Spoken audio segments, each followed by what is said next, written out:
छत्तीसगढ़ में कांग्रेस शासनकाल में हुए शराब घोटाला मामले में ईडी ने बुधवार को लंबी पूछताछ के बाद पूर्व आबकारी मंत्री कवासी लखमा को गिरफ्तार कर लिया। बता दें कि बुधवार को तीसरी बार वे ईडी दफ्तर पूछताछ के लिए पहुंचे थे। इसी दौरान उनकी गिरफ्तारी हुई। गिरफ्तारी के बाद ईडी उन्हें लेकर कोर्ट पहुंची है, जहां वो पूछताछ के लिए रिमांड की मांग करेगी।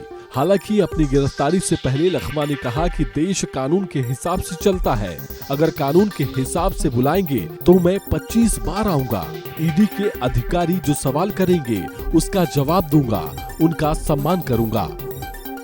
मेरे के देश का, हिंदुस्तान का कानून ऊपर भरोसा है।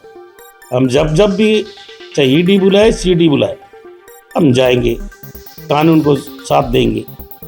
फिलहाल इस मामले को लेकर पूर्व मुख्यमंत्री भूपेश बघेल ने कवासी लखमा का बचाव किया है। बघेल ने आरोप लगाया है कि लखमा की गिरफ्तारी बदला लेने की भावना से की गई है।